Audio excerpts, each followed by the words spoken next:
The ball. This is News Talk.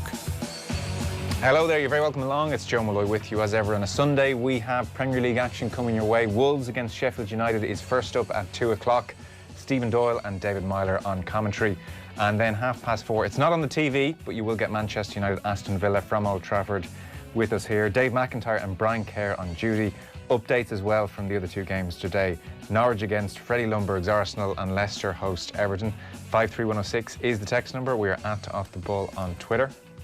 We will start with the paper review in just a moment. I should tell you, just in the last while, that Quique Sanchez-Flores has been sacked as Watford manager after less than 3 months in charge. So we are very much in sacking season at the moment. They've released a statement, Watford, to say he's a man of great integrity. It was clear how much he wanted to have a positive impact. Ultimately, results have dictated our decisions. So another manager bites the dust. Quique Sanchez-Flores is gone. To review the Sunday papers, we have Conor McKeon from INM in studio and Tommy Martin from Virgin Media Television. You're both very welcome. Thanks Cheers, for Joe. popping in. Good to be here. So I'll start with the back pages. 3 guesses, everyone. What's leading the way? The Mail on Sunday have a good one. Picture of Jim Gavin waving goodbye, and it simply says, follow that. And that is going to be a challenge for whoever comes in. Jim Gavin leaves Dublin with 6 All-Irelands, 7 Leinsters, 5 leagues, and a massive hole to fill, is the back page of the Mail on Sunday. The Sunday Independent, very good idea here. They went down to Ballybock, where the Jim Gavin mural is standing proudly, and it got a few kids to walk by it, one of them jumping up here to give Jim Gavin a thumbs up. End of an era, football's greatest manager calls time on Dublin career. And then a story we'll come to in a moment. Trusted Bonner could help to restore funding. That's Packy Bonner, and the funding is FAI funding from the government. Sunday Times then, picture of Jim Gavin and Bernard Brogan in October 2017, an embrace at the full-time whistle when they won yet another All-Ireland. Thanks for the memories. Jim Gavin shocks GAA world by stepping down as Dublin manager. The Sun also going with Jim Gavin waving goodbye. Out of the blue, Gavin quits Dublin. 11 weeks after leading them to a 5th straight All-Ireland title, he's made the call. And above that, it's Poles and Swedes. So Ireland will be in a group with Spain, Poland and Sweden should they reach Euro 2020, was the news yesterday. Sunday World, picture of Virgil van Dijk. Red Star shines bright. Van Dijk with the brace yesterday. Liverpool 11 points clear. And the buys in blue. Bombshell as Gavin quits Dublin. Desi Farrell says Roy Curtis is favourite to be handed the Dublin baton as the GAA world digests the thunderbolt news that Jim Gavin has stepped down from the sky blue hot seat. And Sunday Mirror finally. Dubs won't look far. F-A-R-R, as in Desi Farrell. Nafina boss Desi, clear front runner for Blues job after 5 in a row hero Jim stuns Capital. We'll start with Jim Gavin then, because it is the big story of the weekend. Everybody's talking about it. Conor, why didn't you break the story? Where were you? I was in a car on the way home from a golf club, and somebody texted me and says, I hope you're not playing golf. And thankfully I'd finished at that stage. And it came as a massive surprise, just the timing of it. I think, like a lot of people, I thought Jim was going to go after the All-Ireland final. I thought in advance of the All-Ireland final he would go, and everything that happened in that day, the day of the replay and the direct aftermath, I just thought pointed to his exit. But the sort of passing of time, I think, led us all to believe that he was going to stay on, that it had gone past the point where it was kind of viable or reasonable for him to walk away. And I think he did an interview on Friday, the day before he resigned, with RTE News, in his role as Deputy Director of the Irish Aviation Authority. And he was talking about drone safety, people buying drones for Christmas. And he was also asked about his future with Dublin, and he says, we've been going around the schools, it's been a great honour, and we've 8 weeks to go till the start of the National League. And within 24 hours he was gone. And I know that the players who assembled yesterday for their meeting thought they were going into a meeting where they were going to be speaking about their team holiday and maybe plans for next year, and that the Dublin County Board officers who were contacted by Jim yesterday morning and rang for a meeting came like a bolt out of the blue. So. Well, Mick Foley touches on that on page 7 of the Sunday Times. There are lots of pieces reflecting on Gavin's legacy, from Joe Brolly and Colin O'Rourke in the Sunday Independent to various pieces elsewhere, but Mick Foley does touch on yesterday. Words started seeping out by midday that Gavin had made the call. Maybe it was family reasons, maybe the rising demands of an elite job in the Irish Aviation Authority, maybe a little of everything. around the same time the Dublin players were at the Inishfales ground. Inishfales. Inishfales. Inishfales, I think. We Inishfales pronounce spelled. it Inishfales in Donegal. Okay, it's spelled Inishfales. I wasn't sure. Where is it? It's just up there near Campion's Pub there in the Malahide Road. Okay. Well, Well, used to be a rebel band used to do the circuit in Donegal called Inishfal. And it's the ground where Dublin actually train before they move to St Clair's and DCU once the championships start. Right. So it's quite windswept and rustic up there. well, the team were gathered there for a team photograph to commemorate their 5th successive All-Ireland title, writes Mick Foley, the place where the climb to the summit begins for them every winter. It was there that Gavin spoke to the players for the final time. He told them he was leaving. Tears were shed on both sides.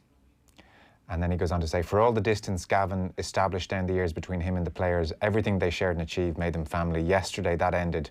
By 12:30 p.m, Gavin was gone. So that's how it was done with the players when they gathered to get their photograph. And as you said, talk about the team holiday. Yeah, and it's a fair achievement to kind of keep that. Like, the interesting thing for me, and I don't know will we ever find out, is like, what were the things that Jim considered over the last 11 weeks? What took 11 weeks for him to sort of formalise this decision? It obviously wasn't, those of us that were pontificating after the All-Ireland final that, he's definitely gone. Ultimately, you might have been proved right, but you weren't really, because he hadn't made the decision at that stage. People base that on the fact that he did a very charged lap of honour, and his father was at the press conference, and he talked that little bit more openly than he might usually at the press conference. They were the little breadcrumbs people used to put two and two together. But even It was a vibe. yeah, there's this urban myth as well that Jim Gavin has never been pictured with the Sam Maguire, and it's not true. It's just very rare that he gets pictured with the Sam Maguire. But I know that at a function last Tuesday in the Shelbourne Hotel, which was a fundraiser for the team holiday, I think the Sam Maguire had to go off to a different function in Clontarf. But afterwards, Jim was kind of mingling with all the various people at the table, and they noticed that the Sam was gone, and I think they called for it to be brought back, and Jim was there with Damien Dempsey and Colin Meaney and everybody else getting pictures with the Sam. And I know the people who were there, who were long-time observers of Jim, were thinking... That's when we knew something was up. This is a little bit different. And even last Saturday, I think, in St Jude's Clubhouse, they had a night to honour Kevin McManaman winning a $7 Ireland medal. And Paul Mannion was there, and Marie Crowe presented the night. And Jim came from another function at about 10 o'clock. And I know, because I live up there in that direction now, and I know a lot of people from the club, that they were kind of amazed by the Jim Gavin who was up on the stage, telling great stories, being very, very open. And it was a very different persona from the one that he projects when he's in that manager mode. So unlike, the fact that he was very personable, telling good stories, doesn't prove anything. Yes. But the fact that he didn't do this, he avoided all these things in previous years. And you definitely got the sense after the 5 in a row that project was done. And I think this is the point. In previous years, he didn't think it was the right thing to do, to put himself out there, to be kind of very visible. Because I think for him, the gig was always about winning the 5th one. And I think to go again now, it wouldn't have been a case of simply taking another year. I think it would have been a new project. He might have brought in new people, and it would probably have taken a 2 or 3 year commitment. Mick Foley does in his piece say, a text from one figure close to the team captured the mood. House private, it read, no flowers. And he says there'll be talk about Stephen Cluxton's future now, and maybe a few others. I thought what grabbed me, I picked out the scene yesterday as well in Michael Foley's piece in the Sunday Times, but also I was surprised that from his original press conference, you were probably at it, the statement that he made, when he got the job back in 2012.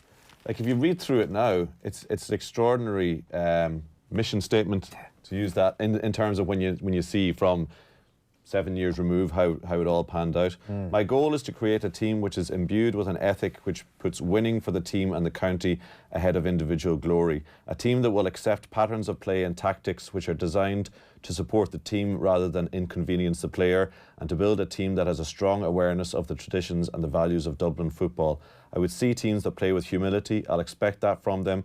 I'll expect a disciplined approach both on and off the field. I'll expect the players will play with passion but with discipline and respect for all officials, and I expect them to go out there and express themselves. Like, if there's going to be a statue, I know there's already a mural to him, which is actually on the front of which is Ballybock. It's great. Ballybock, yeah. Which I passed yesterday evening, and my son said, "Well, they'll have to take that down now." That's not how they work. I said, "No, I think it'll be fine." There weren't flowers by the mural, were there? But if they are building a statue, I mean, my God, the actual wording of that and how it was manifested over the 7 years, like you couldn't have unfolded. You know, I know best laid plans and all that. That's almost to a letter what they did. Yes, it's true. It's very striking. I spoke to people who were at his first team meeting when he took over at the end of 2012, and they were sort of gobsmacked by how thorough he had everything planned out. He basically said, I think there's enough talent in this room to win the next 3 All-Ireland titles. Now, one of them they didn't win in 14, which is probably the genesis for the 5 in a row. But he went through every single thing, how the thing was going to operate. And it wasn't a case of, you know, we need you to be the best and we're going to build a team around you. It was, this is how we're going to do it. This is how we're going to play. You're here because you're being considered for one of the positions. If you do this better than the other guys in your position, you're going to play in the team. This is how we're going to be. And it was, I don't know, people would kind of throw their eyes up to heaven, but it was very much about kind of values, and it was as much about how people conducted themselves away from the group as they were part of it. And Jim has always been one of these people, I think, who thinks that people who want to make themselves better people ultimately make themselves better players. Well, that's the theme in Joe Brolly's piece, which we'll come to in a moment. On the front page of the Sunday Independent then, Eamon Sweeney says, it was easy to get Jim Gavin wrong. Easy to look at his famously calm demeanour and think he was a conservative technocrat, content to just keep the Dublin machine ticking over. In reality, the Dublin manager was a romantic and a revolutionary. Also, Donegal get a bit of a kick in here. I'm curious what your thoughts on this. I think in terms of where this goes now, the coverage, like the coverage is, I don't work in the newspaper industry, so Conor will give a better sense of how this would have had to be turned around since about, lunchtime yesterday? Yeah. Like this, the Mail, for example, have, I think, counted 7 pages from the back page all the way back. And it sort of goes back, there's a nice little 9 moments that made a master, and Michael Clifford's piece. And I think Shane McGrath writes, asks the question, is he the greatest of all? Unchallenged. Gavin departs unchallenged as the greatest. So that's where the legacy thing now is probably where it's going to go. And I think the interesting thing with Sweeney's thing is, I was trying to rile your Donegal values here. Because I'm getting to that. All right, okay. I'm getting to that. So like the question you go is, and I was thinking about it this morning, and I kind of go like, yeah, he did. You know, if you're looking at people's standing or import in the game, did they change? Did apart from accruing medals and baubles and trophies, did they change the game? Did they change the way it's perceived? Did they do something that's bigger than just the incredible achievements on the field? So Sweeney's point is that he talks about his persona and all that in the team, but also he reformed not just the character of Dublin football, but that of the game in general. In the aftermath of Jim McGuinness's success with Donegal, conventional wisdom held the game was heading inexorably in a negative direction. Skip forward a couple of paragraphs.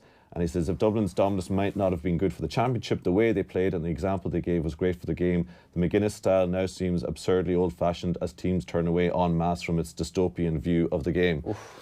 Now, I would absolutely... Did you spit out your coffee? Yeah, I did. I burned... I've gone around burning all copies of the Sunday Independent. No, I'm joking. I mean, look, this comes back so many times about Jim McGuinness. Like, for me, Jim McGuinness was the first, one of the first managers or one of the first people who looked at the game and treated Gaelic football, as a serious grown-up game in terms of there was no sacred cows in terms of how you played the game. It wasn't a cultural artifact anymore. It was a purely rational thing to be broken down and built up. In other words, the first person to treat the sport like an adult, if you like, in terms of saying you get a football. Yeah, you can take this. You can take being this defensive approach and broken down and built up in a different way. And what followed was, year 2 of Jim McGuinness was this counter-attacking style, which was brilliant to watch, which teams couldn't handle. And then the cycle moved on another notch because teams figured it out, and maybe McGuinness left because maybe he didn't have another place to take the game. Jim Gavin picked it up after 2014. Paul Flynn told the story when he retired about how their plan in 2014 and at that era was to go absolutely all out. It was going to be a new departure in Gaelic football in terms of how it was played. It was going to be high press. That happened to them in 2014. That Donegal caught them. They had to change their way, and now you have the game as it's played now at the top level, which is, as we saw in the All Ireland by the very top counties, is that you can't play the blanket defence anymore at that level. Yeah. You have to have the option to be a high pressing team.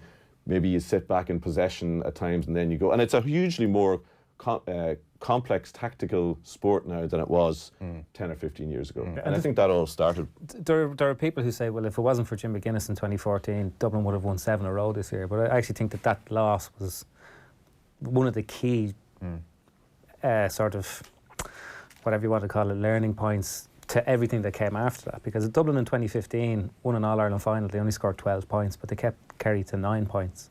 I think their rate of concession that year's league dropped by 6 or 7 points. And Cian O'Sullivan, who'd been cornerback in 2011 when they won the All-Ireland, who'd been midfield in 2013 when they won the All-Ireland, all of a sudden started playing in this revolutionary role of a number 6 who holds the number 6 channel and uses his pace to make sure that those counter-attacks, which Ryan McHugh devastated Dublin in that 2014 All-Ireland semi-final, didn't happen. So, you know, I would argue that people might say, well, if it wasn't for Jim McGuinness, Jim Gavin would be leaving yesterday with an impeccable record, having won every match and won every All-Ireland. But I think that was a big driver in what actually followed, and the five All-Irelands in a row. Well, we'll move on to the other pieces, but for my tuppence worth, I don't remember McGuinness in that way either as just this dystopian, terrible force. When it came to fruition, they were far from passive in defence. They had men back, but they were putting huge pressure on players in possession. It was kind of it was interesting to watch. We saw a lot of pale imitations of men behind the ball. I don't understand when people have that opinion about the 2010 version of but the 2012 I'm talking about. The pressure they put in the ball was kind of thrilling in its own weird way. It was like, you know, a pressurised defence, and then they were devastating in attack. They were just cutting teams to pieces in 2012. So, but the unfortunate thing is that the popular understanding is of the 2011 team. And the 2011 All-Ireland semi-final was such a shock to people. I remember sitting in Croke Park and you could sense people's jaws were on the floor. Remember the RTE panel at half-time? Never seen anything like that. It was an affront in the game. And obviously I'm completely biased on it, but I just think, like, what a thing to do. What a thing to have the balls to go and do. And, like, in terms of shattering everything and building it all back up, I think Gavin's role in that process, you know, will see him regarded as, I mean, you can argue between the 2 or 3 up there alongside him in GAA management, it has to be regarded as his greatness stands there. With how he's evolved. On that point, I stand over what we said about McGuinness, but Gavin's importance in the development of the game is that post-McGuinness, when we saw a lot of pale imitations in lesser counties around the country, if we didn't have somebody of the calibre of Gavin and Dublin to come through and smash that to smithereens and prove that in the long term is not going to work, we could have had a decade or more of that. Yeah, it would. Whereas he got to grips with it very early on and said, this is not going to work against us. You know, but you remember Tyrone in the semi-final a couple of years ago when they, 17, they lined out in Dublin with it looked like a basketball team, and they have their width, and they just looked at Tyrone and said, this ain't working. We've got this, we've seen this picture 1,000 times. There's no point sticking with this. And that was the game that Dublin were brilliance of that Gavin. was the game that Dublin were building for since 2014. Yeah. I think honestly after 2014 they thought they would have to take out Donegal or Tyrone or both in 15 and 16, and it never actually happened. Because Donegal sort of went downhill, and when they played them in 16 they weren't really the same team. But I think the most interesting thing, and I'm not sure we'll ever get to the bottom of it, about Jim Gavin's teams, and the most remarkable thing wasn't necessarily the football that they played, wasn't necessarily the scores that they racked up, but how in the tight games, particularly at the top level, in All-Ireland semi-finals and finals, that they produced the big plays. You know, I wanted the Americanism, the clutch plays. Like if you go back to the 17 final, James McCarthy and his 2 late points, catching those kickouts, Dean Rock nailing the winner, like absolutely ice cube stuff. But the biggest one this year in the drawn game, people will forget it, in the 72nd minute of the drawn game, Kerry were a point up in possession of the ball, and Dublin were pressing them all over the pitch, and if they gave away 1 free, and they were very borderline on a couple of the challenges, the game was over. They'd lost the 5 in a row. We would be sitting here like looking at it like the Seamus Darby stuff. Kieran Donaghy made that point in his tweet yesterday, that Stephen Cluxton pressed up and the full-back pressed up. It was a full-court press. Joe Brawley in his piece makes that very point, and that is the thing to remember when we talk about Dublin, because they have had such dominance in Leinster, you can forget the reality of how they win the All-Irelands ultimately.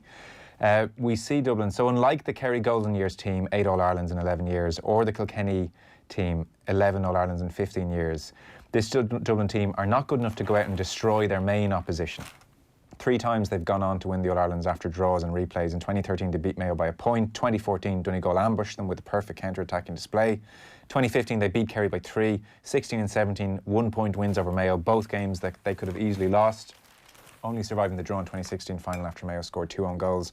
Last year was their only comfortable win, beating a very limited Tyrone. This year, it was back to the cliff edge, beating Kerry after almost losing the first day. He actually left out the replay against Mayo in the 15 semi-final as well. So that is the extraordinary thing, that on those games, very much in the balance, they have come out on the right side. And I mean, the Mayo games jump to mind in particular. The thing that, you know, thinking again about legacy and greatness and all that stuff, and, you know, Mick O'Dwyer and various rivals, you know, Micko's Kerry had Heffo's Dublin, and, you know, it's like He-Man needs Skeletor and, you know, whatever. You need Graham Souness. So anyway, yeah, exactly. You know, you need Or Eamon Sweeney. every great,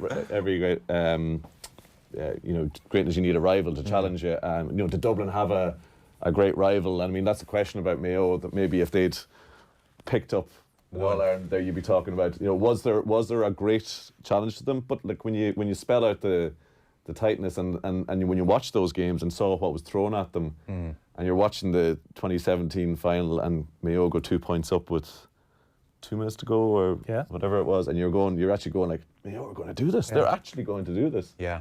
And even and you're thinking that, and everybody's thinking that, but there's 15 guys out there in the whole world who don't think that, and that's obviously what. Yeah, no, I don't think we'll get to the bottom of it fully either. Just for balance in terms of Gavin's achievements, there will be people shouting at the radio around the country now, going, money, Dublin, you know, funding, resources, playing pool, etc., etc., etc. So that has to be put out there. Dennis Walsh's piece is headlined in the Sunday Times, a strategist behind a mask, and talks about, you know, the nuts and bolts of how Gavin built his team, the unbelievable secrecy of the whole thing, the security. He talks about a challenge match. Dublin's training sessions weren't just behind closed doors. A security detail stood at the end of the lane checking car registrations. Dublin played a rare challenge match against Tipperary in Nina a couple of years ago on condition that nobody in the locality was told, and the venue was sealed off. A couple of security guys scoured the pitch and its surrounds to check for hidden cameras or snoops. Like the FBI, the CIA. Well, I know for a fact Conor McKeon's been escorted off the premises on at least 8 different occasions after trying to sneak in. I wouldn't waste my time. Yeah, exactly. Just so that he goes into and how he built the culture of the training matches and the absolute, you know, battles for the jersey being the thing that, what's the word, self-motivating culture and all this. The last paragraph then is, it was often said moronically that anybody could have won with the players that Cody and Mick O'Dwyer had at their disposal. That line has been spat in Gavin's direction too. Nothing could be further from the truth. Gavin made terrific players into something greater than the sum of their parts. He elevated them. He walks away a giant of the game. So that argument probably will get... No, of course it will. And it is a factor. It shouldn't be discounted. But I mean, wait and we see now what happens over the next decade, and then we might look back and really appreciate what Gavin has done. Gavin would have made a great political or business leader, says Colm O'Rourke. There would certainly have been high standards in high places. The next general election will see many offers for Gavin. Brawley's piece, by the way, beneath Colm O'Rourke's, is more about Gavin off the pitch, we should say. I know I read out that piece about how Dublin come through tight encounters. He starts with kind of a brilliant picture of Conor Moore, aka Conor Sketches now, back in a couple of years ago, taking the plunge into live comedy at the Mean Fiddler in New York. It was a disaster, says Brawley. And he talks about how Conor Moore then did something for the Dublin team a few days later, which was not much good either, and Conor retreated to the dressing room and said, Conor, you were never getting on the stage again, never. And he said that Jim Gavin came into him afterwards and said, you know, that was good and we found it very funny. I want to thank you. We all found it very funny, very enjoyable. We were wondering if you could get a photo with the squad when you're ready. The players would love that. And Moore thought, well, maybe it wasn't so bad. And he went out to get a photo, and the team had to go at that stage, but Jim wanted a picture with them anyway. Anyway, fast forward a few years, Conor Moore's now with NBC in America, TV ads with Tiger Woods, lunching with Faldo and Mourinho and Rory McIlroy. And he talks about a couple of years later that himself and Conor Moore, Joe Brawley and Conor Moore, were having a few drinks, and the Dublin team arrived in. This was after they'd beaten Tyrone in the 2018 final at the Palace Bar on Fleet Street. And Jim Gavin sat with them for a while, and Conor got up and did a performance, and even did Jim, where he says things like, Leitrim are a great team. I know their keeper's only 14, but he's a marvellous footballer, very big for his age. We certainly won't take them for granted. And he did Bernard Brogan, and he did me, says Brawley, which I didn't see as he borrowed my glasses. Sat down to a huge ovation. You've come a long way, Conor, said Jim Gavin. Conor thanked him. After a few moments, he said, Jim, do you remember the gig I did for you in New York a few years ago? I do, Conor. Can I ask you a question? Go ahead. Did the players really want a photo with me? Jim paused and said, no, but I thought you needed to hear that at the time. Brilliant. Good story. And Brawley says that Gavin's altruism off the field is kind of legendary, but basically he wants to keep it quiet, and you get the impression he's almost made it clear to Joe Brawley, can we keep this quiet? And and the same for the players, but the piece really is about Gavin off the field. Yeah, and the thing that winds people up about Jim Gavin is the persona that he gives off in interviews. And that's very much his Dublin manager persona, because I know with players they will tell you that he's not much different in the dressing room.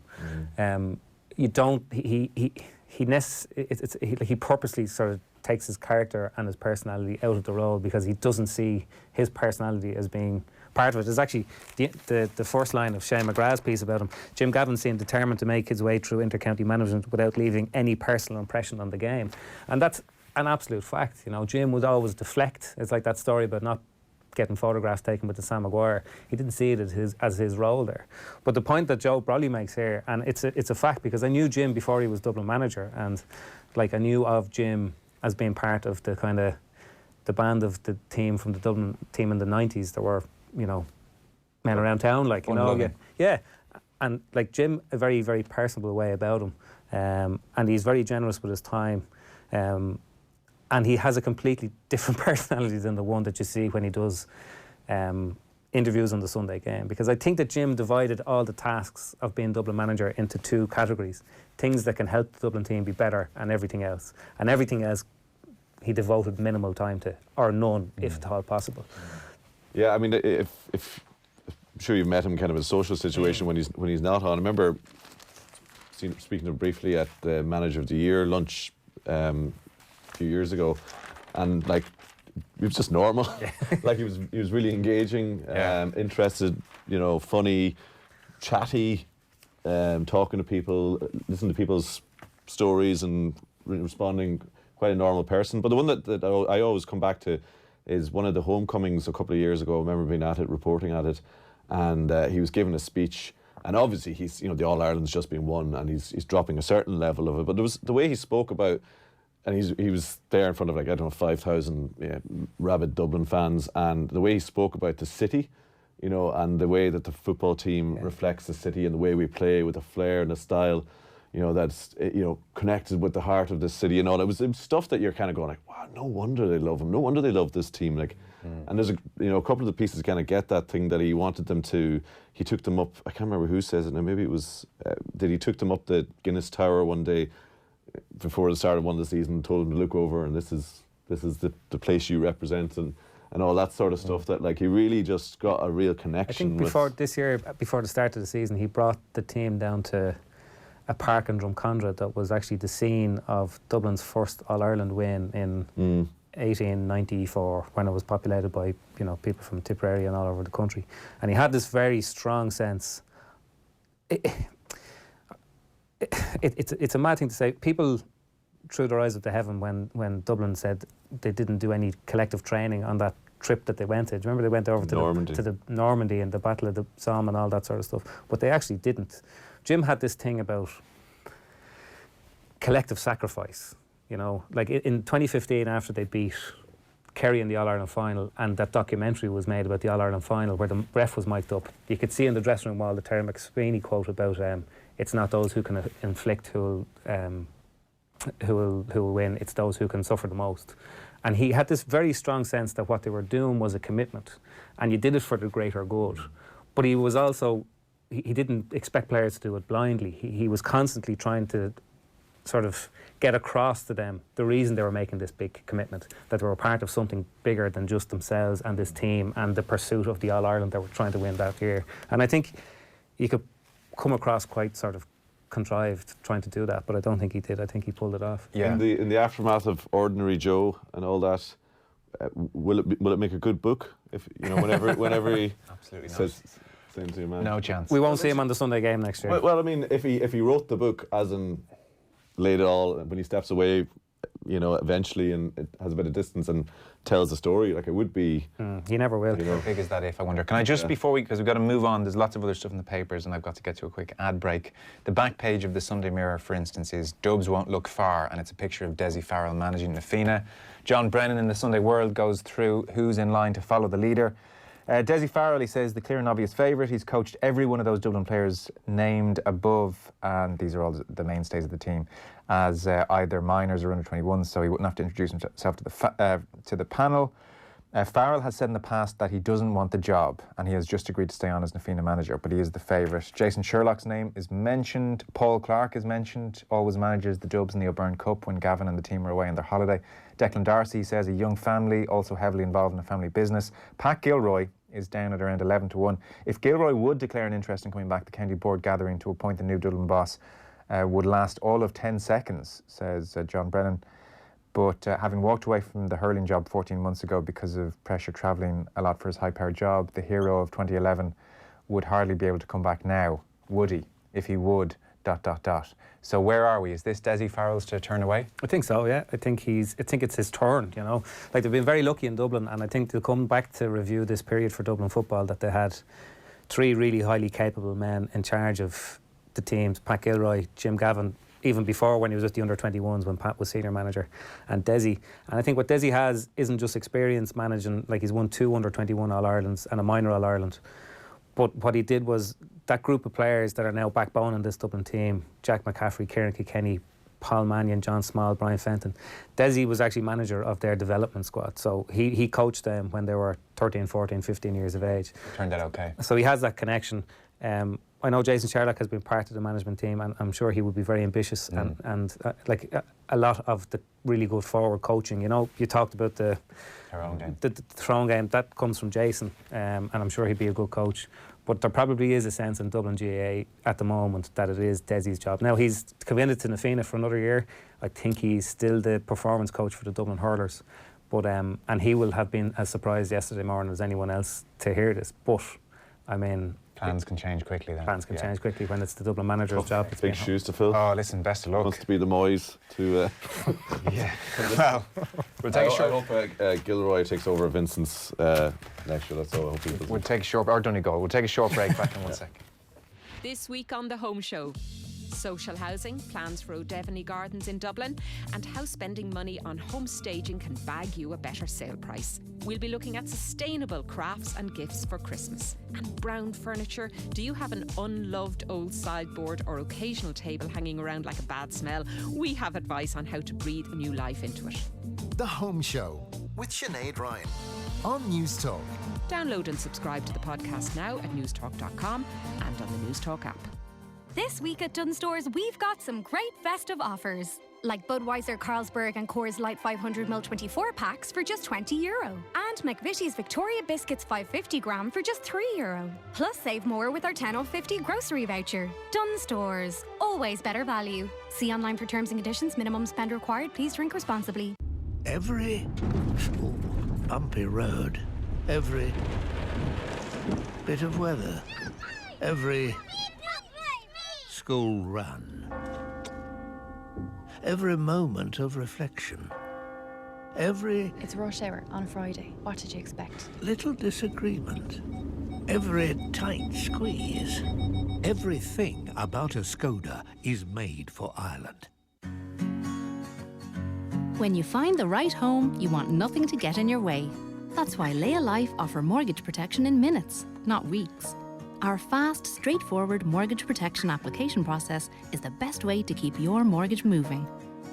No paperwork or medical, just a few simple questions and you're covered in an instant, starting at €2.33 per week. For mortgage protection that's streets ahead, visit lealife.ie or call 1890 907 100.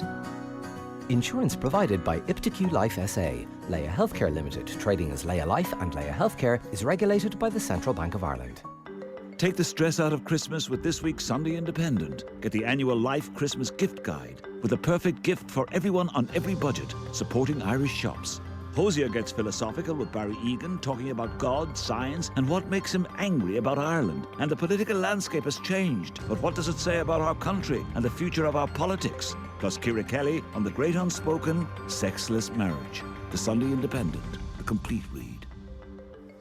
You're probably familiar with stickers and bags coming through your letterbox asking for donations of clothing and other items. The Charities Regulator are urging those who wish to give to a charitable organisation to check the Charities Register before donating.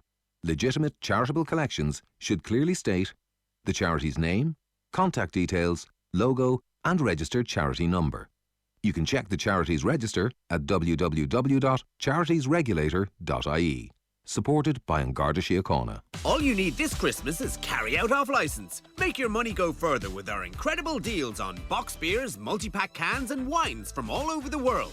Plus our amazing Eastern European selection, such as the fantastic Perla beer range, now in stock. Fill your cupboard for less this festive season. Carry out off-licence. Simply better wines and beers. Simply better value. Enjoy alcohol responsibly. Visit drinkaware.ie. It's not too late to get Black Friday discounts at Harvey Norman. Save a massive €330 on the Samsung freestanding fridge freezer, now only €399. Or get the Zanussi 8kg washing machine, now just €289, saving €75. Plus, for one day only, tomorrow, Cyber Monday, get free delivery on all online orders over €50, only at harveynorman.ie. But hurry, Black Friday sale must end soon. Rewarding your staff this Christmas? With One for All gift cards, you can gift anything from €15 to €500 completely tax-free. Accepted in over 8,500 outlets nationwide, including Penneys, Argos, M&S, TK Maxx, Tesco and many more. Order at oneforallrewards.ie or place a corporate order at your local post office and you could win a daily prize worth over €100. Terms and conditions apply. The One for All gift card is issued by GVS Prepaid Limited. GVS Prepaid Limited is authorised by the Financial Conduct Authority in the UK and regulated by the Central Bank of Ireland for conduct of business rules. Are you looking for a new phone and want to know you're getting the best deal in town? At Carphone Warehouse, we've got an amazing Black Friday deal. Save a whopping €479 and get the Samsung S10e for free, and a Samsung tablet Tab A for free, and a Google Nest Mini for free. Yes, you heard that right, free! Available on a €40 a month plan when you switch to Vodafone. This exclusive Black Friday deal ends in store tomorrow, so get into one of the 81 Carphone Warehouse shops near you. T's and C's apply. Offer subject to availability and 24-month contract. At Virgin Media, we believe in fair play. That's why we are freeing sport for all our TV customers.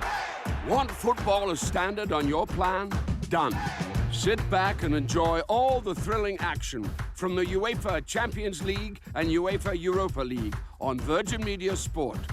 Together, we've got every kick, tackle, shot and goal. So it's the perfect time to join. See virginmedia.ie. We free sport. The Sunday Papers on Off the Ball. Have the job. Welcome back.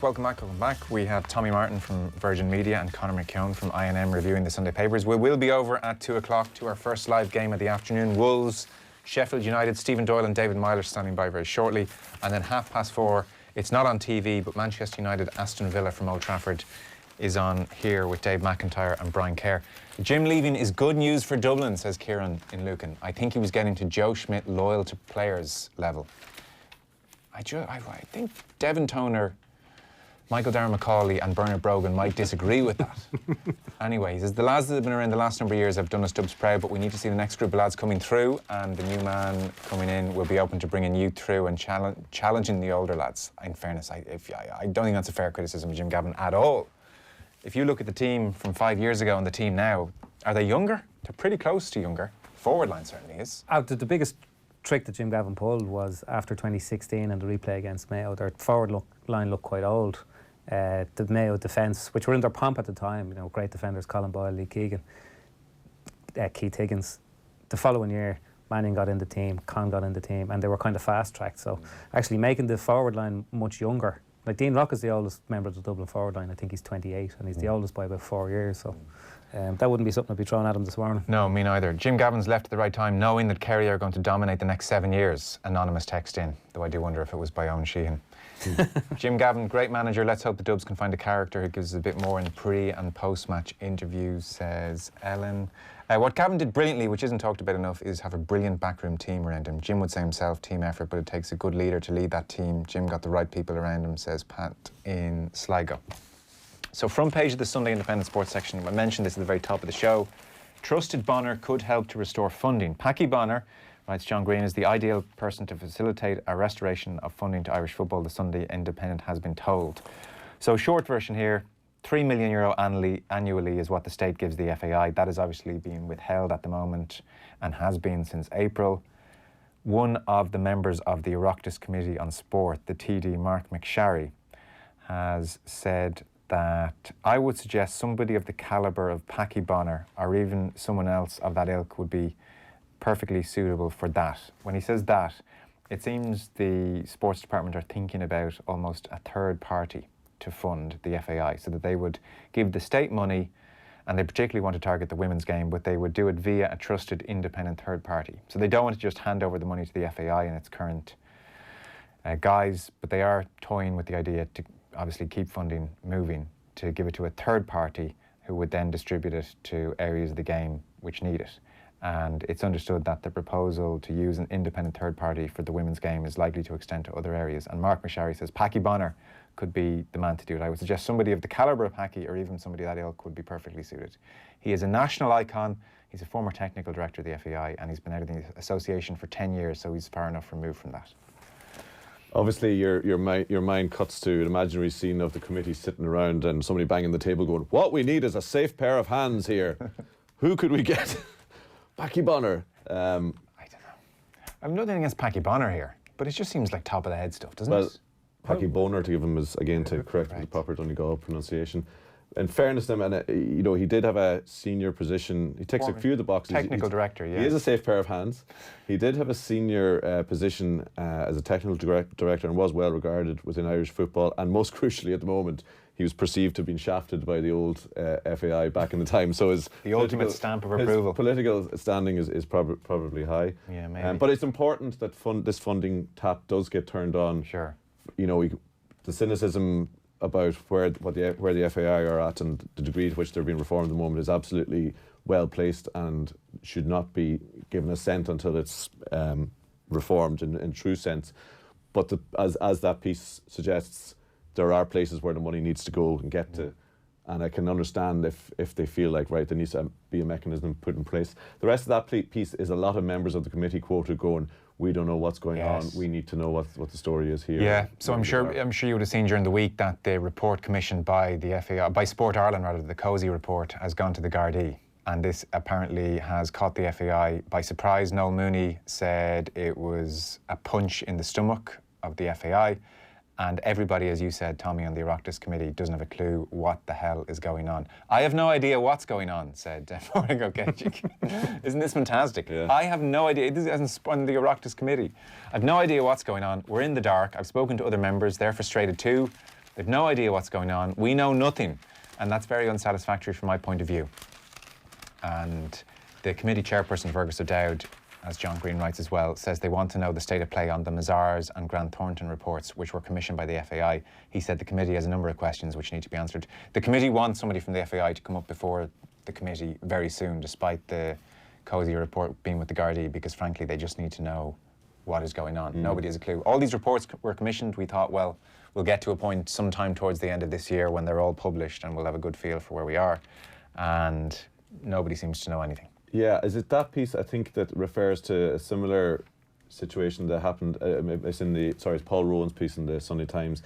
Similar situation happened in Basketball Ireland in the last decade, in the noughties, where it took 6 years for whatever item had been referred to the Gardai to filter out, and for it to come out that there was no case to answer. So I don't know, but I think, so what that feeds into, and it's also where Tommy Conlon goes with in the Sunday Independent, the headline is, we were promised transparency, but we got a landful of legal advice. Is Shane Ross's decision, I think it's from Shane Ross's point of view, not to make the KOSI report public in light of the decision to refer to Garda Síochána. So like the legal minutiae of it. I mean, I guess it's a case when you hear it's being referred to the guards, you think, well, I guess justice requires that is. Now, I don't know if there is a case where some parts could be redacted that are legally sensitive, and we could even get some. I think Tommy Collins' piece, which is pretty hard on Shane Ross. I don't know if it's pretty strong stuff about his role in it.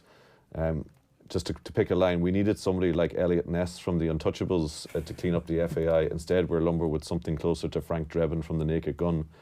So he's targeting Ross as dropping the ball here in terms of giving people within Irish football a sense of even some kind of sense of that this swamp is going to be drained at some stage. Yeah. Whereas now the fear is, I mean, he goes on to a bigger argument about, which brings us to yet another internal question in this country. Why does it always seem like the establishment is rigged against us? He fears that this is going to be swept under the carpet and there'll be reports and reports. It's tough for any of us to comment, including Tommy, when we don't know what's in this report that has been passed on to Gardai. I suppose if we're sitting here in 6 months' time and the Gardai still haven't made a decision about whether or not to act on the report and it hasn't been published, then that doesn't feel satisfactory. But let's just see what happens for a week or two. It's kind of the law of diminishing returns, though, when it comes to these things with the FAI, because like if you didn't read the Sunday papers, if you weren't here on a Sunday morning, like. Does it pass you by? Yeah. There comes a point where legal jargon and reports and administrative rows become very unengaging. Yes. And it's a bit like, we were here before, we spoke about somebody from the Olympics in London and they'd fail a retrospective doping test, and you're sitting here going, well, so what, what I mean? And like this stuff, if people don't kind of keep on top of it, it's just going to pass everybody. You're bored, by. is that what you're saying to me? Yeah, kind of. So if I'm sitting in here in 2 years' time and I turn around to you and say, what was your favourite FAI report? Was it Mazars or Grant Thornton or KOSI? Genesis. Genesis. It's a great page. Yeah. So I prefer the early stuff. That's where we are. That's where we are on the FAI, which is nowhere too fast. There's a text in from Tommy and Jim. Now, I had Jim Gavin in my taxi some years ago. On arrival at the destination, Jim asked what he owed. Nothing, Jim. Thank you for everything you've done for us. Jim said, that's not fair. You're trying to make a living. What is the fare? Me, Jim, if my friends knew I'd charged you, they would never speak to me again. Jim got out of the car, but leaned in through the passenger window and placed more than enough on the seat. I really appreciate the offer, but you need to earn a living. Thank you for the offer and be safe. Now that's a role model, says Tommy and Drimna. That's the sort of anecdote that could have gone well in my piece for Independent.ie about 12 o'clock yesterday afternoon. But it's yours. Yeah, it's a nice story. Geez, after the Late Late Toy Show, I'm cried out. I've no more tears left to give. It's been an emotional weekend. It has. So we've got to hand over now to the live Premier League action. Wolves against Sheffield United is coming your way. It's a 2 o'clock kickoff with Stephen Doyle and David Myler. So we're going to take an ad break and then Stephen will pick up from the game with commentary alongside David Myler. We're going to continue here reviewing the sports pages. You'll get the full paper review on podcast, or you'll get us now on all our social channels if you want to click in there. So it's up to you. The game is coming up, 2 o'clock. Stephen Doyle, David Myler, Wolves against Sheffield United. We'll continue here with the final bits and pieces from the papers. Back in a sec. The Sunday papers on Off the Ball. Join that conversation. Text us on 53106. Texts cost 30 cents. This Black Friday, get instant cash back on our huge range of LG, Sony, Samsung and Panasonic TVs. For more information, go online to powercity.ie or call in store today. Every bumpy road, every bit of weather, every school run, every moment of reflection, It's rush hour on a Friday. What did you expect? little disagreement, every tight squeeze. Everything about a Skoda is made for Ireland.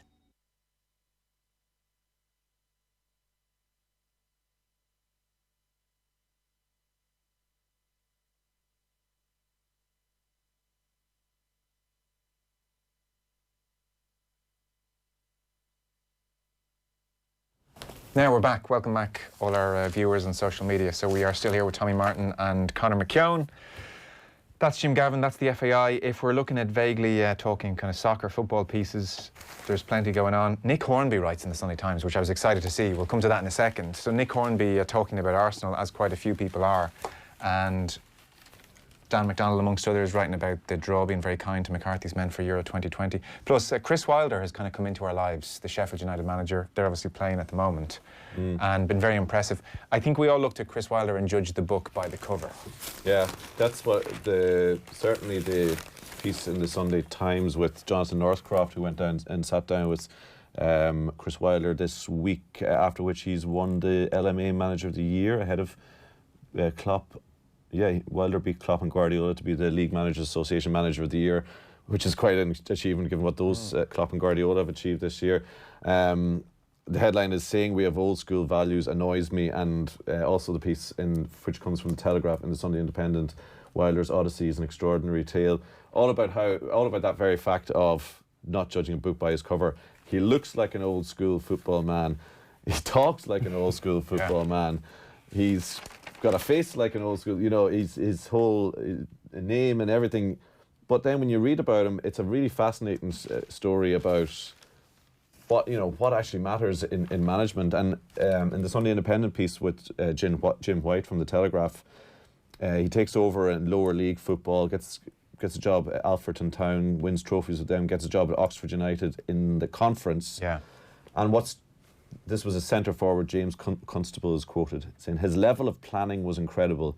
We'd get 7 or 8 page booklets on how the opposition would set up and what your job would be for each match. At that level, it was remarkable. We'd do so much work on the opposition, minimising their strengths. It made a massive difference. But then it goes on to say it wasn't just about statistics and analysis and all that. He was an incredible man manager, understood about team spirit and saying the right things and motivation and all that. So it kind of it paints the picture of the two pieces as a great marriage of the old school, the football man in charge who's able to say the right things and get the team going, but with a real kind of modern management level of detail and preparation to what he was doing. Yeah. Because you do wonder now. 2 promotions with Sheffield United as well. You do wonder now what is the most important aspect of a modern manager. What is it? At what stage did the managers who were relevant in the last decade become past their sell-by date? Because there definitely is this kind of move towards I know we're going to talk about the Nick Hornby piece as well, but there was, I remember all the justification for Unai Emery's hiring when he became Arsenal coach, and the idea was, well, we're changing the entire structure around the club. Arsene Wenger was this omnipotent presence who controlled every aspect of the club, including finance and everything else. And now they have such a brilliant management structure, a technical structure, commercial structure, that the coach itself, the manager as we came to know it, is this interchangeable thing. It doesn't work, we can move it on, but that doesn't change what we're bringing through, the players we're bringing in, the style of football that we play. But the Chris Wilder thing is just really interesting because he does look like the sort of football manager you thought it was extinct. I heard him an interview early on in the year. I can't remember who they played, but the goalkeeper, Dean Henderson, made a mistake. They have him on loan for Liverpool game, and they have him on loan for Manchester United. And usually in that situation, the manager is asked the question about, well, your goalkeeper made an error, and he says, well, in fairness to Dean, he'd be disappointed with that.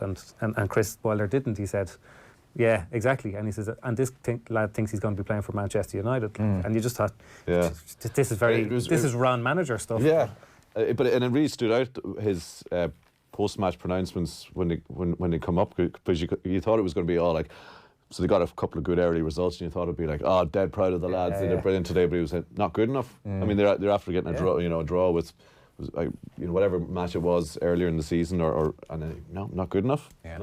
I'm gonna it just wasn't, and it was just a different vibe. I think when you come back to what you were asking, Joe, what seems to be the case, and something that Keith Andrews talks about a lot, is that the modern player, the academy bred player, they want detail, and whether it's worthwhile detail or not, they feel that if there's detail there, then this is the way it should be.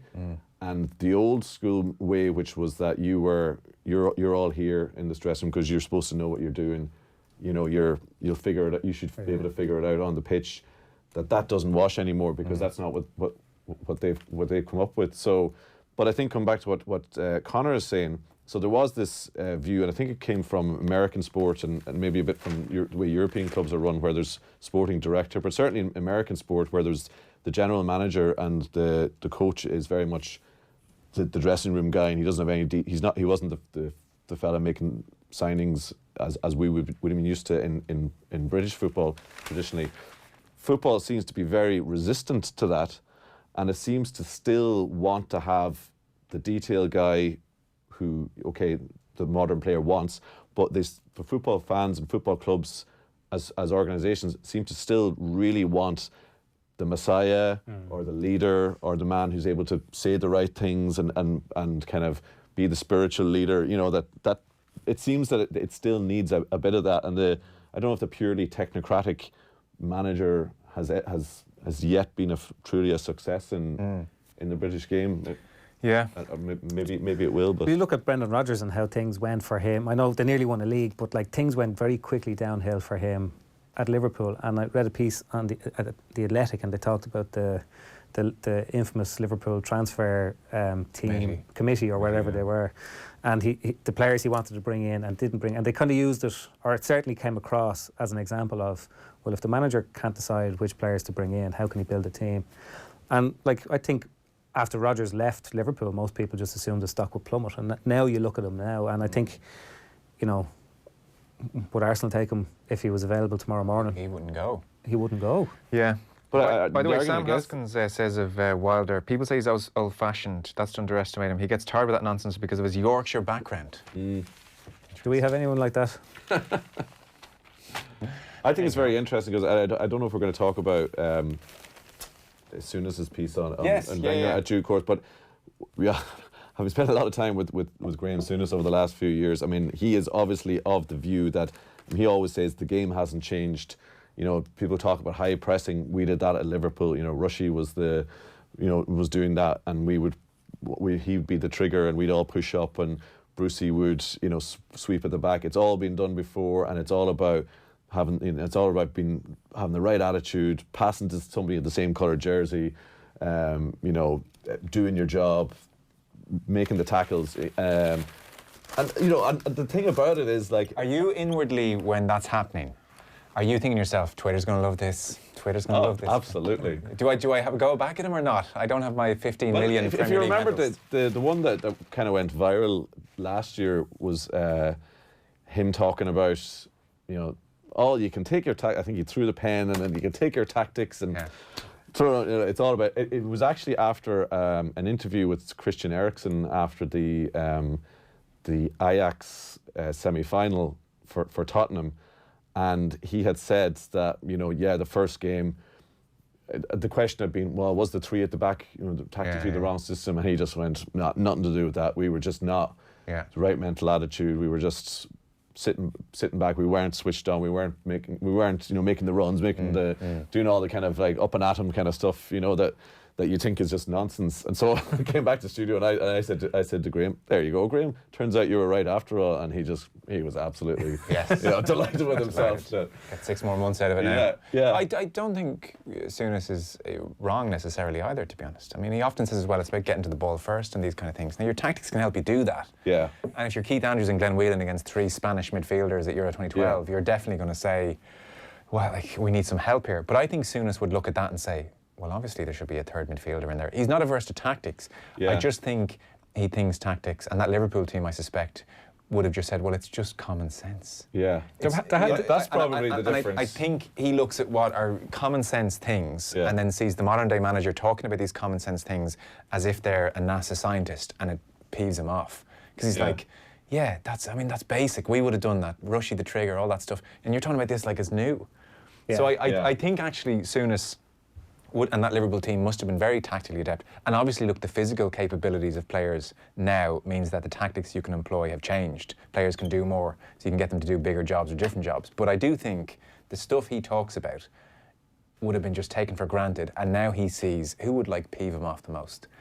Andre Villas-Boas with his beautiful hair and his, you know, his different phrases for things, transition, all that stuff. I think that would peeve him. Yeah, don't get me wrong. There is a little bit of, a protective sense of like, we are the football men, and you shall not breach our. And when they see people come into the game, and a lot of it, not even in terms of managers, it's the sporting directors, the heads of recruitment who never played the game and are just have really good algorithms and databases and can run all that. That's where and there's probably a sense of protectiveness there, going like, because what is this mystical language that we don't understand? Yes. So maybe a lot of it's coming from that. But I think the point is, and to go back to that argument that he made that time that he, about the Spurs game, was that like it's the emphasis on it. It's like you can have the right. We're going to play this system, but if you don't have the fundamentals of it, and Pochettino, huge tactical element to how he set his team up, but most of his public pronouncements anyway were about the team's energy, attitude, application. If you look at Klopp as well and Guardiola, they talk so much about those kind of things. I don't know whether they don't want to get into the finer technical details too much to the publicly, but with those guys that it's the motivation and the way that the teams are go out to play in terms of energy and attitude is still really important. I think a lot of it too is we're putting labels on things, new labels on things that already existed. Like I think that's what bugs them. I spoke to some people in Tipperary about. I did an interview with Ray Boyne, who was the Dublin football stats man, who was with Tipperary hurlers this year, and Ray was telling me, look, I only deal with numbers. I tick a box, I put an X. He said, but we had a metric whereby, and we could tell the player's average position on the pitch. So we had a metric whereby we tried to make the pitch as tight as possible when the opposition had the ball and as wide as possible when we had the ball. And I explained this to somebody down in Tipperary who's an in-law of mine, as if welcome to the revolution, pal. Yeah. And he says, they had a metric. Yeah. He says, so what, the corner forwards went into the corner? I was like, well, I suppose that's... Yeah, well, I remember even when Johan Cruyff died, we had John Giles on that night, and I was giving it the old total football though, John. It was good, obviously, the fullbacks and all that kind of business. And he was like, that's nonsense. Nonsense to say Cruyff invented any of that. I was there, he didn't. We were doing it at Leeds, it was being done all over the place, and listed off a list of 10 fullbacks who were doing it long before Cruyff ever came around. Now, he did also say, by the way, he said Cruyff is maybe the greatest football man in the history of the game because of what he did as a player and a manager. But he was like, this business that he invented all this stuff, that one man thought of this more than, pockets all around the place, is not true. You have to take his word on it. But the conventional wisdom we would all have is that total football was very much a Dutch thing and Cruyff started it. Yeah, I think that there's, again, coming back to the football man thing, the other argument against that is that there's kind of an anti-intellectual strain in football. It doesn't exist in European countries where people sit in coffee shops in Vienna and discuss, the fundamentals of tactics and move salt cellars around and all that kind of stuff in a way they mightn't have done in traditional, British and Irish soccer culture. But it's funny, like Wilder, coming back to the piece, he's taken in the Sun. This is Jonathan Northcroft in the Sunday Times. He's taken back to Oxford United, where he worked with the late Alan Hodgkinson, Ferguson's former goalkeeping coach, on the bus going to Altrincham on a Friday night, stuck on the M6, listening to Hodgie talk about Fergie. It wasn't rotation and low press and high block and through the lines. It was the basic, how he got players to work. But do people talk about his great United teams or Jurgen's Liverpool team as having old school values? They haven't. They've just got values. So. One last thought on it all, because I recently watched a game from the treble-winning year Manchester United game, and the biggest difference for me when you watch a Premier League game now is just every single player. We're even looking at Norwich, Arsenal out here, and we're watching Norwich with their split centre halves and the fullbacks have pushed on and the midfielders taking the ball off them.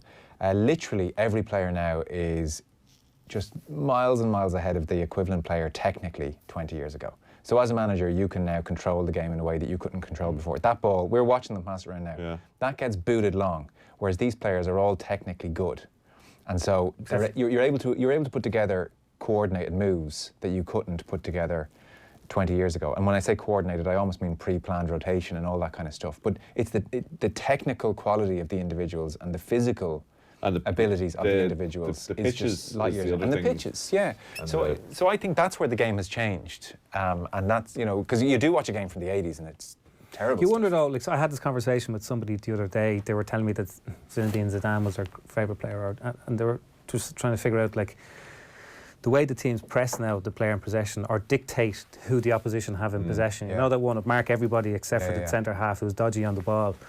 Whether somebody like Pirlo or Zidane would have had as profound an impact on the game now as they did when they were in their pomp, purely because, you look at those clips of Zidane and beautiful and balletic and so graceful on the ball and great touch and everything else.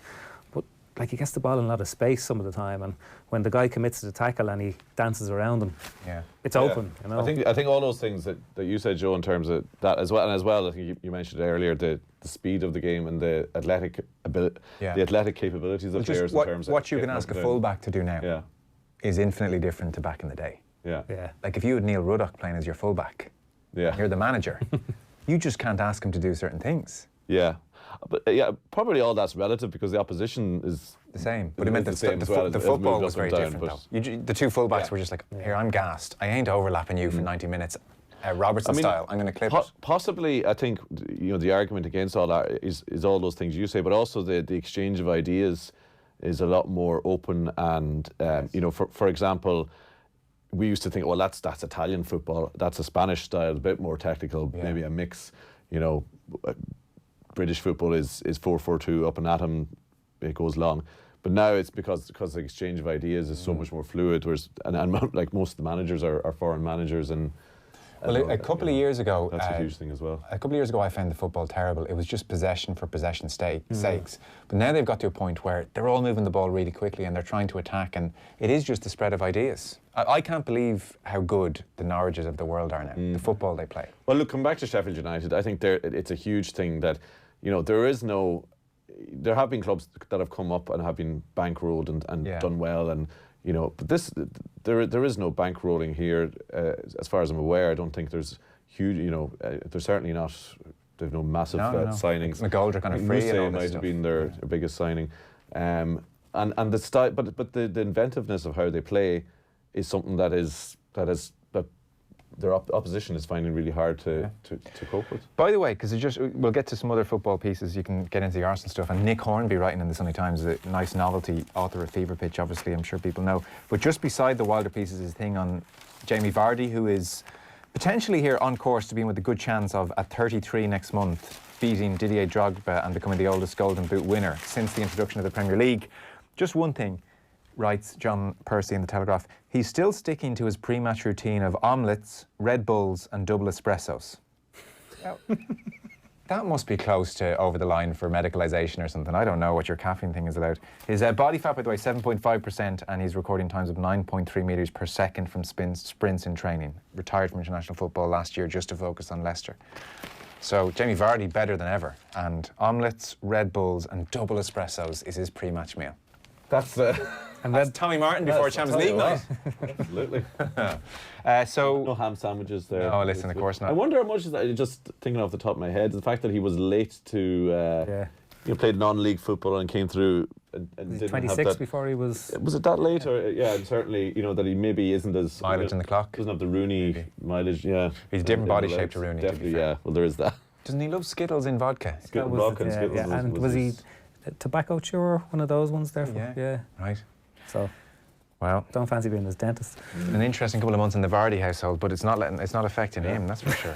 Nick Hornby then. So I thought, good, Nick Hornby, brilliant, right on Unai Emery. This is going to be brilliant. What is it? Yeah, well, it's a good intro. It's a really good intro, and he starts off with a very topical reference. William Rees-Mogg pointing out that we can't. By the way, is he anything to Jacob? Did you check? Yeah, he's his father. His father or grandfather? No. He became the editor of the Times in 1967.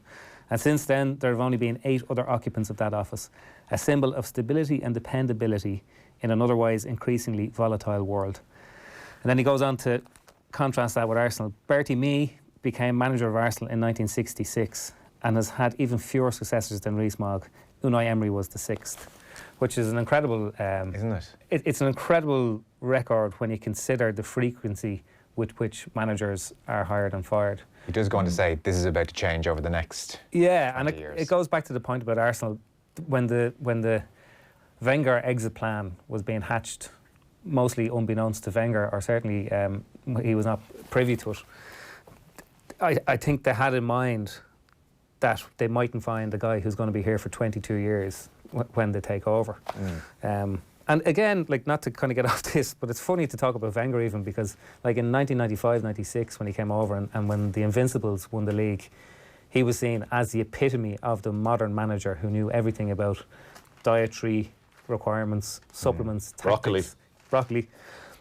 And by the time he left, he was seen as being positively archaic in his tactical output. That basically his whole game plan revolved around buying small number 10s with no pace and really good touch and putting them all on the pitch and telling them to go and express themselves. And it's amazing how quickly he was, without changing and without evolving, that he was able to go from one into the other. Yeah. But the team has obviously gotten worse under Unai Emery. And there would have been seen as the antidote to Wenger's kind of Flahuluk, beautiful vision of the beautiful game. Nick Hornby says the football has been awful, uncontrolled, uninspired, mystifyingly clueless. Arsenal haven't won for 7 games, but the only top side they've played during that run was Liverpool reserves in the Carabao Cup, and wonders what Sergio Aguero and Raheem Sterling would have done to them, so the decision had to be made to sack him. Well, I think was it during the break we were even just chatting away and saying, this is Nick Hornby, it's really good, really clever intro. And then it just gets into it's 10 a penny opinions on Arsenal. Is this because we're just so swamped with so many pieces on all of these teams that it's very hard to come up with anything original? Well, you really see Nick Hornby and you think it's going to be the fever pitch style where there's going to be like a really personal anecdote or some kind of he's going to weave like something from his own life in that acts as a sort of allegory for Arsenal, and it'll come together, and it's actually just a bloke. It's actually just Arsenal opinion 101 kind of. Maybe it's because of over familiarity. We've just heard Arsenal's woes being spun out so many times over the last 10 years. Yeah, it does end like kind of the start and the end are good in the sense of so what next? So he's had that opening where he's talked about the old model of stability. So what next? If there hasn't been a new appointment by Thursday night when Arsenal face Brighton, then there is a chance that Arsenal will take the lead, even if temporarily, and the Emirates crowd will sing their old Freddie Ljungberg song lustily, and that will be the highlight of the season so far. After that, there will be an Allegri or a Nuno or a young German, and after that, there will be someone else. The Arsene Wenger years had to end, but when Arsene went, the club's identity went with him.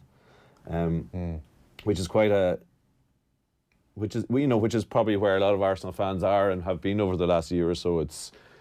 They obviously wanted Wenger, most of them wanted Wenger out, but it's the sort of. But you're now into the merry-go-round stuff. It's the Marshal Tito leaving Yugoslavia syndrome, and the fallout of somebody as massive a figure in a club like that. Ferguson at United being a case in point. I think the other thing about it, and we always obviously view a team stability through the prism of their manager and whether the manager is there or being sacked or hiring a new one. But like the big boardroom revolution that came at Arsenal over the last 3 years was started by Ivan Gazidis, who now works for AC Milan.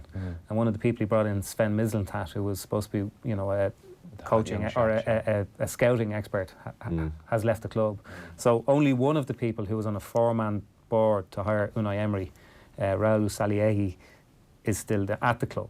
So that's why he's coming in even sharper focus now, because he would be the only continuity between the failed appointment and the next appointment. Well, Graham Souness beneath that. I mean, he harshly says Wenger had 22 years to leave behind something for his successor to build on at Arsenal and failed to do so, which is probably a bit harsh. He gave him a bit to build on. But towards the end, if you're talking about the backroom situation, he says, other than Edu, the technical director, who was a good player, so, I'll allow that, says Graham. I'll allow that. But has no real track record as decision maker at the club. You wonder where they're getting their expertise from. They're not making good calls, because he talks again about the executives and all this kind of stuff, taking over football. Stan Kroenke, the owner, has listened to the wrong people, made some poor decisions.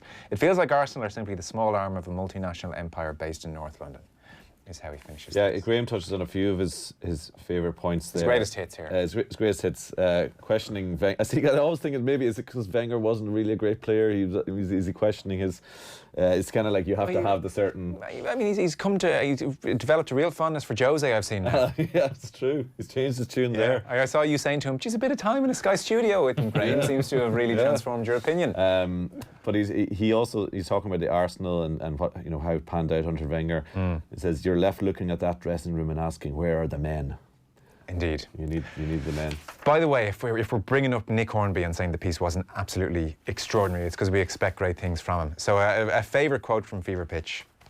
So please, he says, be tolerant of those who describe a sporting moment as their best ever. We do not lack imagination, nor have we sad and barren lives. It is just that real life is paler, duller, and contains less potential for unexpected delirium. Amen. Beautiful. Next time someone says, why do you like sports so much? You hit them with the Hornby quote. There's no answer to that. I think a friend of mine asked me to read a horn. I think it was that quote at his wedding. You obviously memorised it, Tommy, did you? Did you charge? Yeah. You should. Listen, it lending the tough. voice to it. I was honoured, yeah. It's better than the Book of Ecclesiastes or whatever. So that's Arsenal. Was there another piece in Arsenal? Oh, we've done enough in Arsenal anyway. Souness, Hornby, a lot of pieces on that. Cross-country running is going to feature here. Fionnuala McCormack gets a rare but well-deserved doff of the cap, courtesy of Eamon Sweeney on the back page of the Sunday Independent. He's frankly, courtesy of his own experience as well, talking about just how miserable cross-country running is. She's won her 9th national cross-country title last Sunday. He says AIB advertised the All-Ireland Club Championship as the toughest, but no individual in Irish sport has a better claim to the title than the Wicklow woman, who in addition to the national 9-timer has won the European Championships twice and finished in the top 6 on several occasions. He says McCormack is the toughest because nothing is tougher than competitive cross-country running. And he talks about how miserable it is when, frankly, you're covered in all sorts of crap. And Tommy Martin has emerged as an unlikely cross-country runner in his youth. Like a very, very unlikely. You're built for speed, we've said. Well, no, I've short legs and fat arse, so I'm definitely not built like. What are you built for then? I haven't figured it out yet. It certainly wasn't cross-country running. It's the most miserable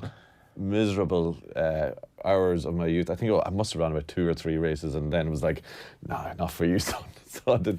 Even driving cross-country. Yeah, it's terrible. Like, I suppose it's the hardest thing. Worse than running on a beach and on sand, I would think, is it? Well, in that ballpark. in the sense of like, there was running on a track or running on a road or running cross country. I don't know in terms of what you get thrown and told to do as a kid.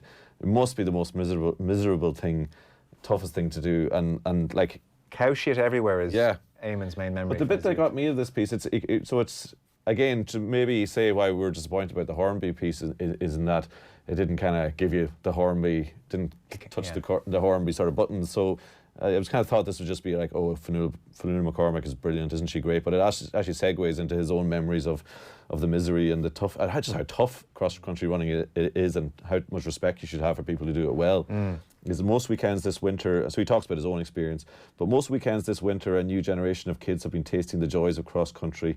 I hope the parents who are told that their son or daughter finished 45th or 53rd appreciate that this is a decent achievement. Even if your kid is one of the very last finishers, you should be proud of them, because just giving a cross-country race a shot and finishing it shows the youngster has plenty of character. And I was thinking of that yesterday because I involved in the under-8s up at Vincent's, and you don't do laps and you don't do big runs anymore at that age, because it's considered barbaric and cruel, and it's all about love of the game and touches and I thought it just might be not considered the best way to attain fitness, but it's actually just too mentally grueling for them. I presume it's well, listen, I don't know the ins and outs. I haven't. 12-year-old, I was doing laps of pitches. Yeah, that was just the thing. Well, that's all we knew. But no, so it's all drills and conditioned games, and it's all very enlightened. But I think just for the crack, the last few weeks, as towards the end of the year, we'll get the lads to run a few laps of. It's not even it's just a skill zone, Astro training area. Skill zone. Paul Graham Souness just spat on the ground. He doesn't even know why, but he just had a compulsion I was looking to at the lads yesterday. You're a good skill zone man. That's where you learn the game in the skill zone. And looking at the lads go around, and I was thinking how rarely you've seen them actually. I know they're only 8, okay, but actually put to the pin of their collar in terms of. Let's see what you're made of. Yeah, just a little bit of, and it's very gentle. It's not, like what we be the misery of our own, childhood training days. But I just thought that was, to see actually who are the lads who stick it out and dog it out, and who's like lying flat on the ground saying, refusing to do it, and I just think it's an interesting throwback to. And I would fully presume that a certain quotient, in the grim way we would have probably been able to relate to, enjoyed the test of gritting this out, actually rose to the challenge, and liked it. Because there is something in human beings that quite likes that. Well, this is the point, and I know there's probably a lot of science which says you are better, incorporating the ball into fitness drills and building fitness that way. In the skill zone. I'm not questioning that. No, you love the skill zone. You're in the skill zone and you're running laps around the skill zone. I mean, the madness of that occurred to me just where Pookie has scored for Norwich, I see, by the way. Nick Hornby will be free. First goal in however 2 long. months, is it? And I was just extolling the virtues of Norwich's football earlier. I feel vindicated on some level.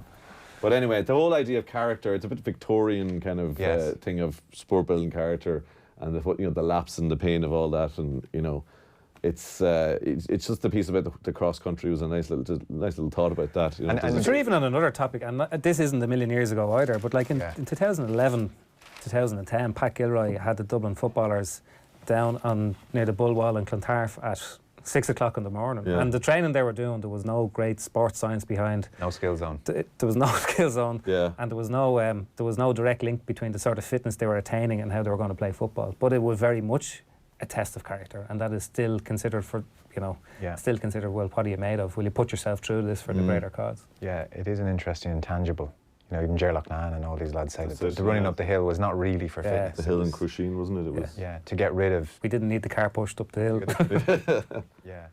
It took a wicked deflection, that goal, by the way, but Norwich are 1-0 up in Arsenal after 23 minutes. I'm sure you're listening on podcasts and know how this game has turned out. Just already. one more thing, Joe, on Eamon Sweeney in the last word, just a couple of small paragraphs here. Yes, go on. You'll have to tell me what's in it.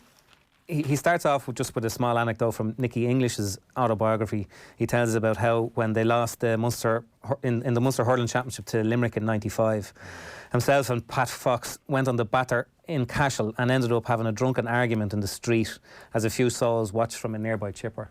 And you can imagine it's the sort of story that Nicky put in as a kind of amusing anecdote that lots of people can relate to. And Eamon goes on to draw the parallels with the Limerick hurlers, whose careful now. Every misdemeanour seems to be captured on video for some reason and doing the rounds. And he makes the point here, anyone who thinks this is an improvement should ask themselves if they'd have been cool when every mistake they made as a young man was filmed and broadcast. And I suppose the point is that when people these things are magnified by virtue of the fact that they have been captured on camera and people have gone to the bother of sending them around. Which is not much bother at all. Which is not much bother at all, and never has been. But for some reason, when you put a name and a face to a thing and you have an idea of what this person is like, i.e. an elite inter-county hurler, you don't picture them in these sort of situations. And he's just making the point that let he who was without camera phone cast the first. 100%. Right, we've got to move things. We've got to get you guys home. We won't really get into it, but there's a few bits on Joshua Andy Ruiz rematch. Nick Pitt previewing the fight, and Ian Herbert in the Mail talking about Saudi Arabia and how sports washing is what this whole exercise is about. 50 million Saudi Arabia have paid to host the fight. And then one last thing, swimming, the T20. Worth mentioning on the Joshua thing, by the way, in light of my cross-country career and physique for that, the sidebar to Nick Pitt's piece, which is headlined, which speaks to a strength and conditioning coach, and the headline is "Why Fat Can Beat Muscle." What's the answer to that? It's efficiency, apparently, because if you kind of just stand still and don't waste too much energy, there's real efficiency in Ruiz's movements, so he doesn't waste energy. He drives from the hips, and his movements are in sync. I can do that. Yeah. And the muscly guys needs more oxygen to the heart, so they're not built for endurance. Now look, I may be misreading that, but he seems to be saying that the fat guy doesn't move around much and he's efficient. It's not really that the fat is aiding him.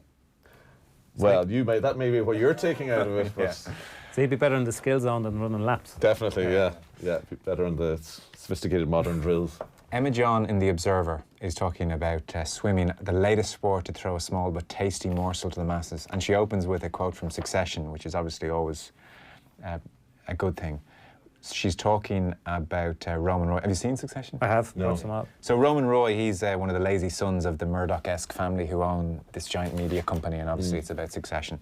And he's trying to pitch a new chief executive of another new media company, and the CEO asks him about his vision for the future of the industry. And he says, it's all about the morsels, man. Just keep feeding people with little bits of nothingness, 2-minute videos, this. It's all about the morsels. That's where we're headed. Tasty morsels from groovy hubs.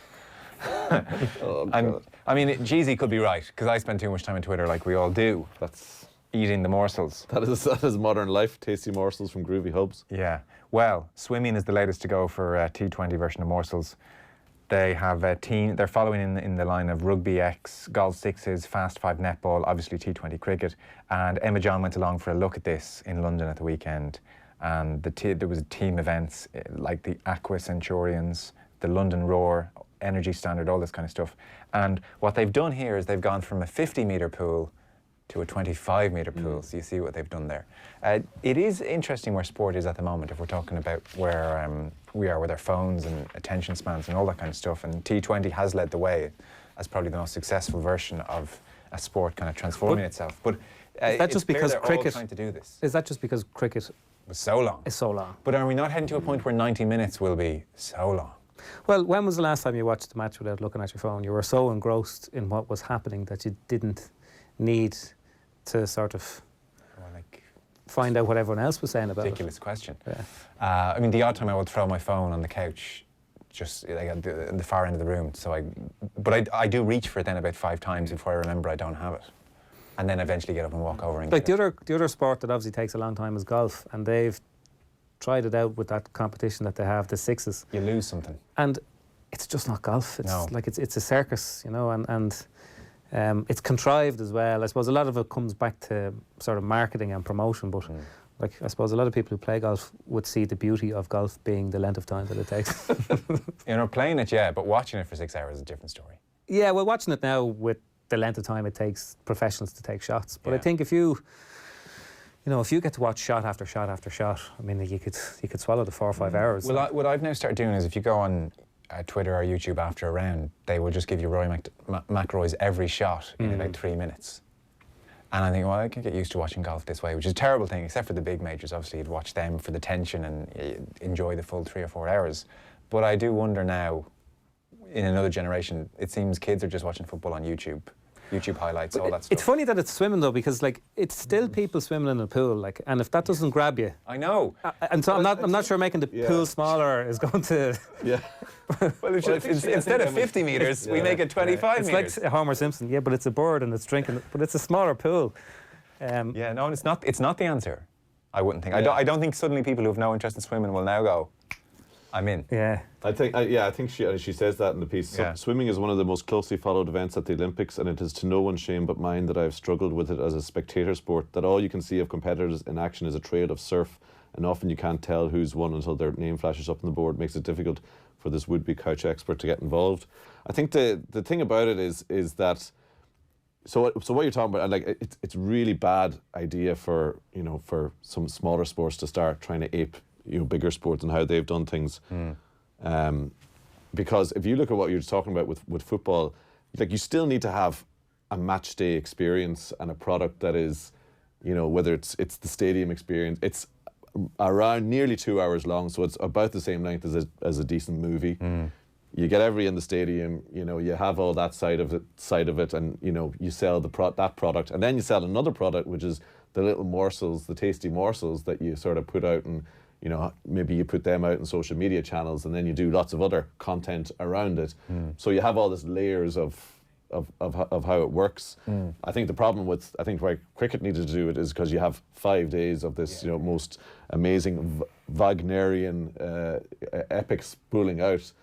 There's just no way you can sort of quite so they had to kind of come up with this other format which works as an event for I guess cricket fans can go and have I think it's a 3-hour sort of thing where you can go and it's an evening and you can have your beers and that side of it is marketable, and then also the morsels side of it follows on from that. So I think come back to your original point, I think the duration of the football match, the rugby match, I think it's too set in stone. It's perfect for that sort of.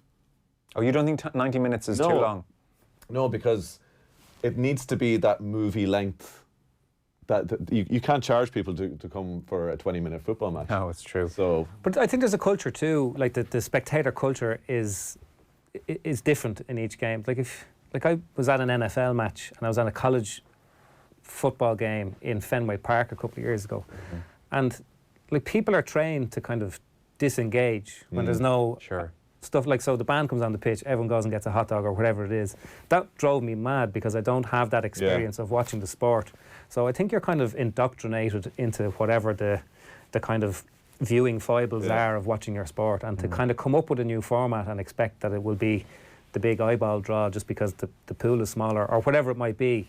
Like you're not going to say this game is only 60 minutes. I'm definitely going to watch it because I don't have 90 minutes. I don't see it being the draw. I think it's good sport will always be watched. 60 minutes of something I don't like, I'll do that, as opposed to 90 minutes of something I don't like. But that's the fundamental point of this article. It's like all the whistles and bells. Like they've got these swimming teams called London Roar, Aqua Centurions, all That's this my kind favourite. of thing. The Aqua Centurions. It's it's still swimming in a pool, but it's smaller. Yeah. This is where the thing is at, though. Anytime I go to a match, 90 minutes is lovely. Yeah. But I just find on TV now, it's got a lot of competition. It needs to be a good match increasingly. Yeah, I think that's fair enough. But if you ever flick through the movie section on Netflix, there's a lot of crap movies out there. I've seen them all. There's a lot of crap football matches out there. That's true. Yeah. I've only ever been to a couple of rugby matches live. I don't watch a whole pile of rugby, and I have to say, I found it very like that American experience, because it is very stop-start. An awful lot of rugby is people standing around waiting to form a set piece. And I wasn't sort of over enamored to be I wasn't I wasn't glued to the action in the first place, and by the end of it I was completely disengaged. I think there's really something in what you said there about being brought up with the rhythms of a sport. Yes. And I think it's a lot of some people in countries which soccer it had maybe not taken the full route, for example in America. Also here in Ireland, like if you talk to GA people who are not into soccer at all, they find the whole maybe pedestrian nature that you get these spells of soccer matches where nothing seems to be happening. Guys are just passing around the back, and whereas a hurling match or a football match, the idea is that it is all action, and that sort of momentum never really yields. You don't get until Jim McGuinness invented maybe you don't get longers of maybe passing that's around the back. why more than most sports, GAA football, there was like such self-criticism and self-loathing, because it was just so different to the rhythms they'd grown up with. Well, that's I think an absolutely fair point, because like people, the old antidote to the football was better in my day. What modern coaches and modern players say, well, I've watched football every day and I wasn't good for quality. But back when it was 15 on 15, there was always the potential for something to happen. Like if you have a full forward and a full back standing beside each other and no cover, a ball in can cause pandemonium. Whereas now it's kind of... Well, chance has been taken out of it. That's what Jim Gavin in Dublin did. That's what it did, exactly. Chance out of it. Risk and contests, and that's obviously the thing that they want to bring back. And back to my watching that game from 20 years ago, it felt more so just a game of random chance. Whereas now players are so technically good. A bit like that, you really think that Spain team, that brilliant Spain team about, 8, 9, 10 years ago, games were almost just dead. They such a stranglehold on the game. Did they win 5 of their 6 games to win that World Cup by 1 goal? Well, yeah. Play without a striker, like they just... But once they had possession, the game was dead. Yeah. There's no I think, chance involved. what they did was, what I suppose the gegenpressing and that sort of counter-pressing thing is it brings contests and change of the sort of swinging momentum of the game back into it, whereas the possession-based football was, by definition, you were watching one team control. And the gegenpressing, whatever about its effectiveness, like tactically and just winning the game, and it does seem to really help. Geez, from a spectator point of view, is the perfect antidote to where we were. Absolutely, really yeah. Right, let's wrap this up, because it's we've been in here for ages, an hour and a half, I think, and you two should go home. So thanks very much for coming in. We didn't get to everything, but appreciate the efforts all the same. Tommy Martin from Virgin Media, Conor McKeon from INM. That is the paper review for another week. We're back next week. Thanks, good luck.